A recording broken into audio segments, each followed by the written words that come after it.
Hai, selamat pagi, selamat siang, selamat sore, selamat malam. Balik lagi nih bareng podcast Imar Plus Talk ngobrolin Wonogiri. Bareng aku Mita Wahyuningsih yang pada episode kali ini kita akan membahas seputar kesenian masyarakat di Kabupaten Wonogiri.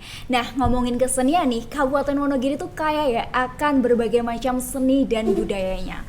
So, pada kesempatan kali ini kita sudah kedatangan narasumber yang sudah ahli di masing-masing bidangnya, yakni dari seni jatilan dan juga kesenian badut yang ada di Kabupaten Wonogiri. Nah, langsung aja kita sapa narasumber kita yang sangat keren pastinya. Halo Pak, Mas, selamat pagi. Selamat pagi. Oke, mungkin bisa kenalan dulu ya Pak, bareng Sobat Prestasi yang ada di rumah. Iya. Oke, ini dengan Pak siapa? Pak Indarto. Dari Iya. Pak Indarto selaku pelaku kesenian badut ya Pak, Iya. dari Mojokerto Sidoarjo. Dan ini ada Mas Pendi Arianto. Perkenalkan, nama saya Pendi Arianto dari Dusun Gobeh, Desa Kedong, Kecamatan Ngadirojo, pelestari kesenian jatilan tunggal budi. Wah, keren ya Sobat Prestasi. Kali ini kita kedatangan narasumber yang mungkin berbeda ya, seni dari kesenian badut dan juga ada kesenian jatilan yang ada di Kabupaten Wonogiri. Nah, ngobrolin tentang kesenian tersebut, gimana sih Pak? Mungkin bisa cerita seputar sejarahnya nih, sejarah dari kesenian badut itu sendiri di Kecamatan Sidoarjo ya Pak ya. Ya, terima kasih. Pada awalnya itu ada kaitannya dengan Raden Mas Said atau Alap-alap Sambernyawa. Itu dulunya waktu berperang melawan penjajah, itu ada salah satu yaitu eyang saya yang bernama Guno Sumadyo. Itu adalah salah satu pengikut Raden Mas Said atau Alap Sambernyawa. Pada suatu saat dia bepergian sebegitu jauh sekali, melewati hutan yang sangat jauh. Dia berhenti di desa Bubaan. Di situ bermalam di tengah desa itu. Pagi harinya ketemu dengan seorang petani yang bernama Mbah Windu Sejati. Nah, itu adalah seorang petani. Setelah itu dia bertanya-tanya bagaimana supaya saya bisa ikut bertani bersama Mbah Windu kan gitu. Itu mau mengelabui Belanda supaya tidak diteruskan untuk mengejar Pak itu si Alap-alap Sambernyawa. Akhirnya pada saat itu juga Alap-alap Sambernyawa atau itu dengan pengikutnya yang 40 orang itu menjadi satu untuk bertani di situ. Setelah itu selang beberapa bulan Belanda datang menanyakan apakah kamu tahu tentang Alap-alap Sambernyawa atau Raden Mas Said. Yang ditanya kebetulan itu Raden Mas Said sendiri. Dia bilang tidak tahu, saya hanya seorang petani kan gitu. Setelah itu Belanda dan pasukannya kembali, tidak jadi mencari Raden Mas Said atau Alap-alap Sambernyawa tadi. Setelah itu Belanda pergi, ada salah satu pengikutnya Raden Mas Said yaitu yang bernama Mbah Guno Sumadyo tadi, mau mengucapkan rasa syukur berterima kasih kepada Tuhan Yang Maha Esa. Dengan adanya itu dia mau menyuguhkan tari-tarian yang adalah tari, ada dua, yaitu dua laki-laki dan dua perempuan, juga bersama penabuhnya gitu. Setelah itu pada malam hari Raden Mas Said menyuruh untuk pentas apa yang dimaksud Mbah Guno Sumadyo tadi. Kebetulan itu juga langsung pentas dan dia joget dengan apa adanya ya, tariannya yang begitu tidak ini, cuma kan cuma untuk menghibur saja. Itu tidak ada patokan tari karena itu hanya tarian batas hiburan. Setelah selesai, Raden Mas Said merasa senang sekali. Mbah Guno Sumadyo bersama penari lainnya itu dipanggil untuk menghadap Raden Mas Said. Ternyata Raden Mas Said itu merasa senang sekali dengan adanya tari-tarian oleh Bapak Guno Sumadyo tadi. Nah, pada waktu itu langsung malam itu juga tarian itu dinamakan tarian badut. Itu karena yang tarian itu tidak ya sifatnya hanya menghibur untuk masyarakat, juga kostumnya yang aneh-aneh gitu. Seadanya gitu ya, Pak. Dan ada celurang-celurangnya pakai angus, pakai lain-lain itu, pakai pupur dan pakai oncor atau obor itu. Iya. Itu ciri khasnya kan itu. Setelah itu dia juga berpesan, lestarikanlah badut. Setelah badut. saya kasih nama tarian badut ini, lestarikanlah. Dimanakala nanti pada berikutnya pasti akan ada yang menggunakan kamu. Jangan lupa abdikanlah kesenian badut tradisional ini. Gitu. Saya akan melakukan atau meneruskan perjuangan saya bersama pengikut saya. Kamu pulanglah ke desa, lestarikanlah kesenian badut ini. Gitu. Sampai sekarang. Gitu. Menarik ya Pak, berarti Iya. itu apa ya, bentuk tidak terlepas dari perjuangan bangsa Iya. Indonesia, dan juga itu salah satu bentuk apresiasi dari Iya. Raden Mas Said itu kepada penduduk yang sudah menciptakan tarian itu ya Iya, Pak. iya. Wah, sangat menarik ya Sobat Prestasi, mungkin lain kali bisa mengorek lebih dalam lagi ya tentang kesenian Iya. badut ini. Nah, lanjut ya, kita beralih ke kesenian berikutnya nih, yakni Jatilan Tunggal Budi oleh Mas Pendi Arianto. Nah, boleh dong Mas diceritakan lagi tentang sejarahnya Jatilan ini gimana? Oke, terima kasih sebelumnya. Jadi kesenian Jatilan Tunggal Budi ini diambil dari kisah atau cerita rakyat Babat Bantarangin. Mungkin hampir sama atau mirip dengan Reok Ponorogo, di mana di dalam cerita tersebut ada satu tokoh yang bernama Prabu Klono Worotrijoyo atau Prabu Klono Siwandono yang jatuh hati kepada putri Kediri yang bernama Dewi Sekartaji atau Songgolangit, di mana dalam cerita tersebut Prabu Klono Siwandono ini atau Raja Bantarangin ini mengutus pasukannya untuk melamar ke Kediri, untuk melamar putri Songgolangit atau Sekartaji, di mana dalam perjalanan di Alas Wengker atau Alas Lodoyo. Kenapa namanya berbeda? Karena setiap daerah atau setiap buku mungkin menceritakan dengan versi yang sendiri-sendiri. Jadi itu menurut saya bukan jadi suatu bahan perdebatan, jadi kita hargai satu sama lain.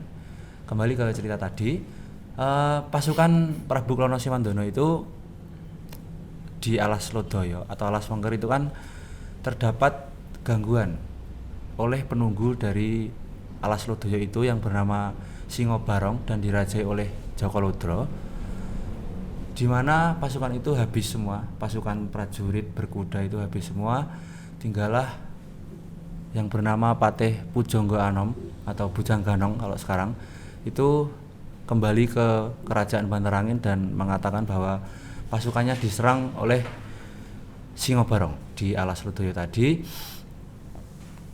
Kemudian Prabu Klono Worotrijoyo atau Prabu Klono Siwandono mengutus patihnya yang bernama Patih Sambilangu untuk menangkap si Singobarong ke Alas Lodoyo tadi. Kalau di kesenian Jatilan Tunggal Budi, kisahnya itu terhenti sampai Singobarong itu tertangkap oleh pasukan dari Bantarangin, kemudian dibawa ke kerajaan Bantarangin dan Singobarong tadi dijadikan hewan peliharaan oleh Prabu Klono Siwandono. Itu kalau menurut saya, kalau versi Ponorogo itu mungkin setelah tertangkap itu disedak nih, kurang lebih bahasanya itu disedak nih atau diberi aji-ajian oleh Prabu Klono Siwandono, jadilah Singobarong yang versi Ponorogo. Tapi kalau untuk kesenian Jatilan Tunggal Budi itu terhenti sampai Singobarong tadi tertangkap dan dibawa ke kerajaan Bantarangin. Nah, itu terciptanya kesenian ini atas dasar cerita tadi, kemudian oleh Kiai Sorejo itu dibuatkan atau diciptakan sebuah jaran kepang sebanyak pertama itu satu jaran kepang yang dibuat selama 7 suro itu di atas penuhun rumah. Dan itu menurut cerita dari mbah-mbah saya, ketika Mbah Kiai Sorejo itu membuat kuda kepang itu tidak boleh menggunakan semacam tangga atau alat untuk naik ke penuhun tersebut.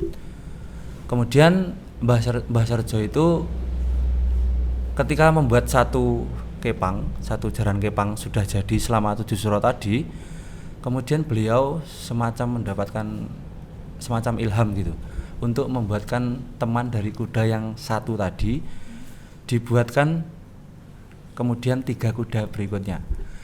Dan dengan kelebihan dari Mbah Sorejo itu, kemudian cerita tadi dibuatkan dalam sebuah pagelaran dalam berwujud tari yang diiringi oleh gamelan Jawa.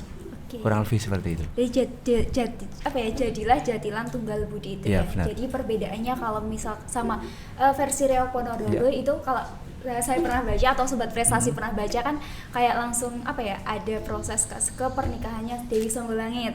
Tapi kalau yang di Jatilan Tunggal Budi itu sampai singa barangnya tertangkap dan dengan versi kuda kepangnya tadi. Benar. Oke, jadi itu tadi ya sobat prestasi perbedaannya tentang kesenian Jatilan ini dengan versi Reok Ponorogo. Nah, kalau untuk kesenian badut dari Pak Endarto sendiri nih perbedaannya apa sih Pak dengan daerah lain kayak gitu?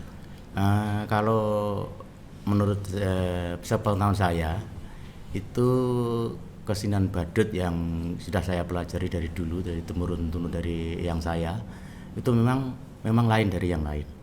Misalnya kalau ada di wilayah lain itu badutan, ada badutan Sragen misalnya ya, itu kan pakai jogetan kan cuman gitu. Kalau kesenian badut di Mojorno ini lain. Itu satu, ini yang utama itu untuk sajian-sajian bersih desa, sama untuk ritualan kan gitu. Ada ritual. Ada ritualnya. Jadi pementasannya itu tidak seperti badut yang lain. Ya ciri khasnya ini memang tersendiri ciri khasnya. Tidak bisa ditiru sama badut lain gitu. Ya, istilahnya ada ritualnya tersendiri ya Pak ketika menyelenggarakan kesenian badut di Mojorno ini. Nah tentunya karena sudah lama ya kesenian ini ada di daerah masing-masing. Nah, upaya apa saja sih Pak yang sudah dilakukan nih dalam upaya pelestarian kesenian tersebut? Mungkin dari Mas Medi terlebih dahulu. Upaya pelestarian dari kesenian Jatilan Tunggal Budi ya. Untuk upaya pelestariannya, saya sebagai generasi yang sudah kesekian itu bertekad karena kesenian asli dari mbah-mbah kami, nenek moyang kami. Jadi saya sebagai pelaku yang muda, jadi itu memang harus meluangkan waktu, berbagi, mempelajari hal-hal baru tentang kesenian ini dan demi kebaikan atau perkembangan kesenian ini agar tetap berlanjut. Kurang lebih seperti itu. Oke, baik. Nah untuk kesenian badut sendiri bagaimana Pak? Ya, kurang lebihnya sama. Saya harus melestarikan kesenian badut tradisional ini, yang Edi Lugung ini, karena ini adalah peninggalan nenek moyang saya yang wajib kita lestarikan, dan ini memang harus kita lestarikan karena di masa-masa depan nanti, kedepannya nanti, biar anak cucu kita yang belum pernah melihat, misalkan nanti kalau sudah ada ini kan, oh ceritanya badut itu kayak gitu kan gitu. Jadi kita tetap eksis untuk melestarikan kesenian badut tradisional ini. Berarti kalau misal generasi muda, pemuda atau anak-anak yang ingin pelajari itu ada tempat atau sanggar pelatihannya ya Pak? Kebetulan di Mojorno ini sudah ada sanggar, yaitu yang namanya Sanggar Pakarti, yang diprakarsai atau diketuai oleh Bapak Sentot Purnomo. Itulah sanggar kami yang sampai sekarang masih eksis atau masih berlaku. Nah, itu berdirinya sejak tahun 2007. Wah, lama ya, sampai Pak, sekarang ya lama sekali. Kebetulan sampai sekarang masih aktif. Alhamdulillah ya Pak. Jadi mungkin setiap tahunnya gitu atau setiap hari itu ada pelatihannya ya Pak? Ada, iya. Nah, untuk dari kesenian Jatilan sendiri, udah sejauh mana sih Mas eksistensi atau pernah tampil di mana aja kayak gitu? Oke, untuk eksistensinya karena kesenian Jatilan Tunggal Budi ini menurut mbah-mbah saya kalau berdasarkan usia, kalau sekarang kan sudah generasi ketiga, Mbah Sarojo tadi atau Kiai Sarojo tadi kan generasi pertama, itu sebelum tahun 1900, jadi kurang lebih sudah 1 abad lebih sampai sekarang. Kita akan terus kita berupaya terus untuk menjaga kesenian ini. Kalau untuk penampilan terjauh mungkin dulu waktu menurut data itu tahun 1800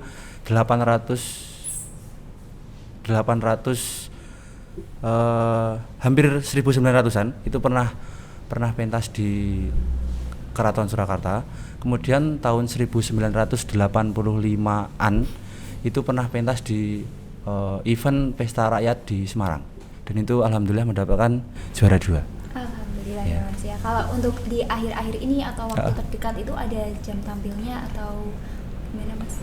Kalau untuk jam tampilnya atau pementasan kita biasanya dalam 1 tahun itu ada kegiatan rutin atau pementasan rutin, biasanya waktu lebaran itu selama 2 hari, biasanya H+6 lebaran itu kita pentas selama 2 hari 2 malam. Maksudnya 2 hari berturut-turut. Iya, 2 hari berturut-turut. Kemudian malam 1 suro atau kalau ini nanti karena berbarengan dengan HUT RI ke-77, kita akan menggelar pementasan di tanggal 18 malam. Di mana tuh Mas? Di Desa Dusun Gube. Oke, nah untuk kesenian badut sendiri pernah tampil di mana nih Pak? Paling jauh mungkin dari bapaknya atau generasi sebelumnya atau mungkin timeline yang terdekat gitu Pak? Makasih. Kalau dari mbah-mbah saya dulu saya sih kurang tahu. Tetapi kalau dari bapak saya ya yang saya tahu terus itu paling jauh di Pacitan. Oh, di Pacitan. Nah, terus setelah bapak saya meninggal, saya yang meneruskan itu saya yang paling jauh ini di daerah Karanganyar. Oke, baik Pak. Jadi mungkin ada ada event-event tertentu untuk kesenian badut ini tampil atau bagaimana Pak?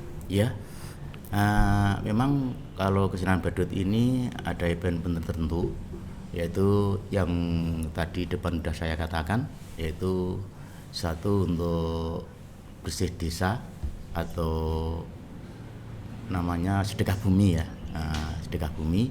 Juga punya juga untuk orang punya hajat juga bisa.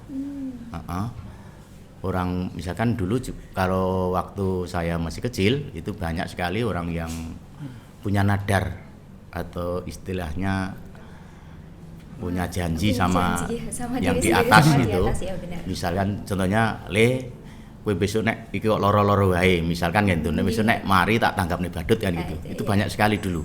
Waktu saya itu masih kecil itu kebanyakan yang gitu. Juga yang tak kalah pentingnya yaitu untuk sedekah bumi, dan itu yang paling banyak itu untuk sedekah bumi. Paling banyak untuk sedekah bumi ya Pak ya. Dan untuk ritualan itu. Untuk ritualan. Oke. Nah, mungkin karena sudah lama juga ya Pak dan Masnya untuk dalam proses pelestarian kesenian di masing-masing bidangnya ini, ada nggak sih Pak dan Mas Pendi nih permasalahan dalam pelestarian kesenian tersebut? Ya, tentu aja banyak sekali permasalahan Mbak. Ya, itu misalkan sewaktu kita pentas atau waktu kita berangkat misalkan ya permasalahan kan pasti ya entah itu kecil entah besar pasti ada. Cuman kan ya alhamdulillah permasalahan itu bisa teratasi. Yang lagi misalkan ya yang terkendali dengan apa yang ini permasalahan yang kadang-kadang ya suatu saat waktu kita akan pentas pernah itu terjadi waktu kita mau pentas dilalah itu yang satunya sakit keras. Nah, kita kan akhirnya untuk cari gantinya kan ya susah juga. Tapi ya alhamdulillah itu bisa terselesaikan kan. Lebih ke permasalahan teknis ya Pak? Iya, begitu katanya.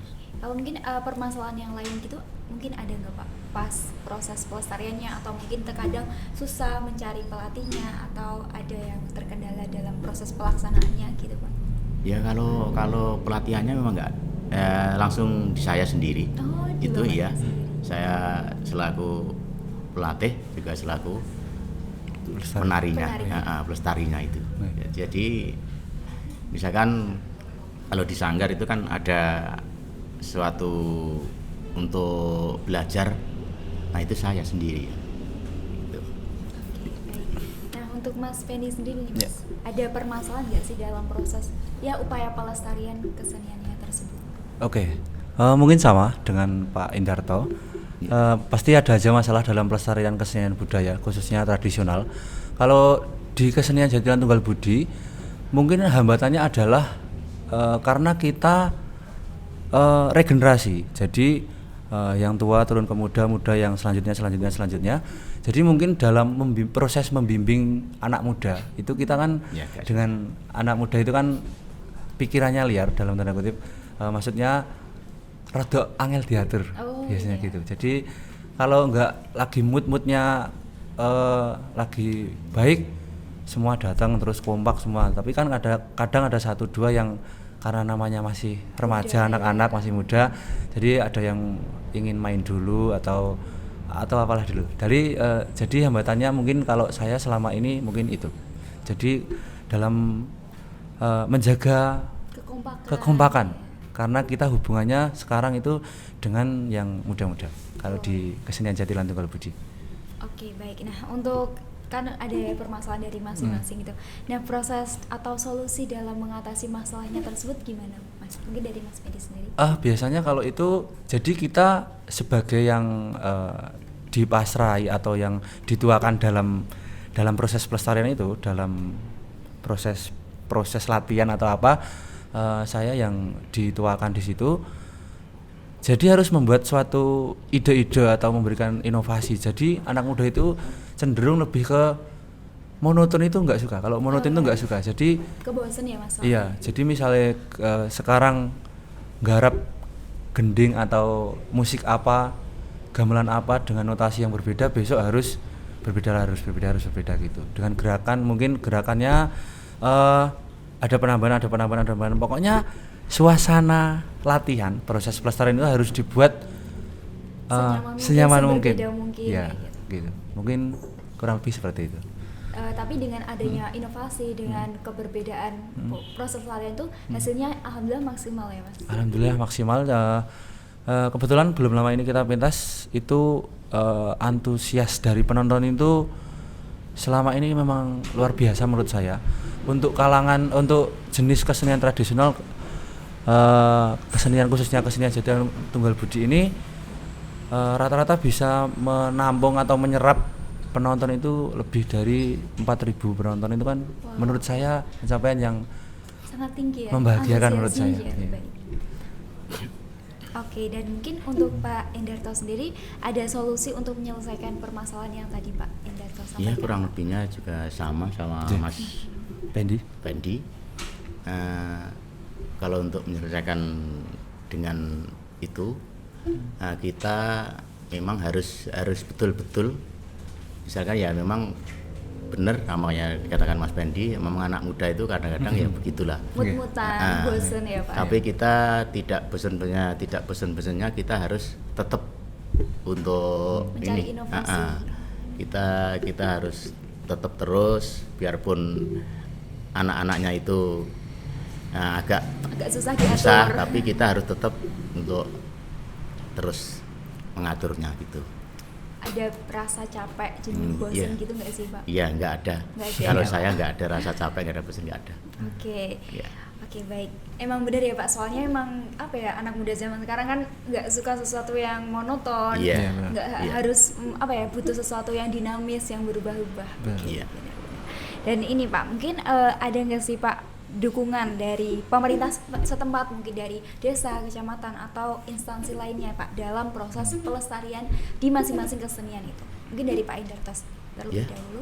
Alhamdulillah kalau dari saya untuk pendukungan dari pemerintah Ya sementara ini hanya dari desa dulu yang ada. Alhamdulillah sudah ada dari desa, sudah ya, Pak. sudah diwadahi itu tadi ya sudah ada. Nah, untuk pengertiannya dari pemerintah desa misalnya Iya. itu udah digatekke kan gitu. Jadi alhamdulillah sudah. Tapi kalau untuk pemerintah yang Di di atas itu belum. Ya, saya hanya mengharapkan dari pemerintah yang di atas supaya bisa untuk melestarikan dengan kesenian badut tradisional ini. Saya mohon dukungannya supaya nanti tidak punah untuk pelestarian kesenian badut tradisional yang ada di Mojokerto ini. Oke, benar ya Pak, karena Iya. mungkin dukungan yang lebih besar juga akan menghasilkan output yang lebih Iya. besar lagi ya Pak Iya, ke depannya, betul. dan juga akan lebih maksimal Iya, pastinya. betul. Oke. Dan mungkin untuk Mas Pendi sendiri terkait dukungan pemerintah baik dari desa hingga instansi yang lainnya itu sudah ada kah Mas? Untuk dalam lingkup desa mungkin kita sudah diberi ruang ya. Tapi kalau untuk dari sudut dari pemerintah, menurut saya dukungannya sejauh ini mungkin memberikan ruang atau kesempatan untuk kita berkarya di event-event tertentu, misalnya atau parway atau karnaval, kita diberi izin untuk menampilkan karya kita. Mungkin hanya sejauh itu sementara Oke, ini. Kalau tapi untuk kesenian sementara tradisi. dukungan dari desa sudah ada ya Mas? Nah, Alhamdulillah sampai sekarang sudah ada. Oke, baik. Karena dukungan sekecil apapun pasti akan berdampak juga ya, Iya. memberikan dampak bagi pengelola maupun peserta dari masing-masing kesenian tersebut. Oke, nah mungkin bagaimana sih menurut Pak Endarto nih peran serta generasi muda dalam upaya pelestarian kesenian badut ini nih, Pak? Ya, kalau menurut saya itu sebagaimanapun itu saya harus untuk saya itu pengennya anak-anak muda itu khususnya untuk kesenian badut, saya pengennya ya kita harus Ikut ikut andil. andil biarpun bagaimana memang itu adalah kesenian badut yang ediluhung yang tinggalan nenek moyang kita harus wajib untuk menguruti untuk menghormati gitu. Ya. Jadi janganlah sampai punah, jangan sampai hilang. Eman-eman itu adalah tinggalan dari nenek moyang kita yang sudah dulu payah untuk membuat kesenian badut ini. Kita akan tinggal untuk nguri-uri untuk melestarikan kesenian ini gitu. Itu harapan saya. Ya misalkan nanti anak-anak muda memang sampai sekarang ya ada 1-2 baru 1-2, nanti ya insya Allah nanti kedepannya pasti akan ada untuk generasi penerusnya untuk latihan kesenian badut tradisional ini. Oke, baik. Nah, untuk dari Mas Pendi sendiri Mas, peran serta generasi muda upaya pelestarian jatilan ini dan juga harapannya nih pada generasi muda. Dalam pelestarian kesenian jatilan Tunggal Budi ini hampir 80% sekarang dikelola oleh anak muda, karena yang mbah-mbah sesepuhnya kesenian jatilan Tunggal Budi dan misalnya pengrawit atau yogo-yogo atau penari yang sudah senior itu lebih ke ngelek nih, memberi masukan, membina seperti itu. Kalau untuk mengelola mungkin karena waktunya terbatas, harus kerja, harus mengurusi rumah dan segala macam. Jadi hampir sebagian besar waktu itu lebih ke anak muda. Jadi memang ini suatu tantangan ya, bukan beban tapi suatu tantangan kepada kami yang senior, belum tua tapi sudah senior. Itu harus memang harus memberikan itu tadi ide-ide, terus memberikan ruang untuk yang muda-muda itu berekspresi agar mereka mau. Iya, agar mau dan terus lestari. Harapannya ke anak-anak muda harus melestarikan kesenian budaya atau seni budaya, khususnya kesenian tradisional. Oke, jadi itu tadi ya Sobat Prestasi, harapan dari Mas Pendi dan juga Pak Endarto nih kepada generasi muda, khususnya Sobat Prestasi yang ada di rumah. Mari kita sebagai generasi muda ikut turut andil, istilahnya nguri-nguri budaya Jawi ya Pak ya, Iya, Mas. betul. Nah itu kita harus ya sekecil apapun peran kita pasti akan bermanfaat kayak gitu. Oke, Sobat Prestasi, itu tadi ya perbincangan kita yang seru banget ya tentang kesenian Jatilan Tunggal Budi oleh Mas Pendi Arianto dan juga kesenian badut dari Pak Endarto. Nah, mungkin sampai di sini dulu ya Sobat Prestasi podcast kita, dan jangan lupa nih sebagai generasi muda mari kita melestarikan budaya yang ada di sekitar kita mulai dari hal terkecil, karena itu akan berdampak besar nih ya buat kedepannya, dan juga salah satu upaya kita sebagai generasi muda dalam mencintai bangsa Indonesia melalui kesenian itunya. Nah, oke, mungkin saya sampai di sini terlebih dahulu. Saya Mita Wahyuningsih pamit undur diri, dan jangan lupa stay tune terus di podcast Imapres, dan jangan lupa juga untuk follow Instagram Imapres Wonogiri dan juga subscribe YouTube Imapres Wonogiri. Dan mungkin dari saya pamit undur diri. Terima kasih untuk Mas Pendi Arianto dan juga terima kasih Pak Endarto atas kesempatannya. Sehat selalu dan semangat ya Pak untuk mengajak generasi muda dalam melestarikan budaya. Oke, sekian dulu dari saya. Selamat pagi, selamat siang, selamat sore, selamat malam. Sampai jumpa.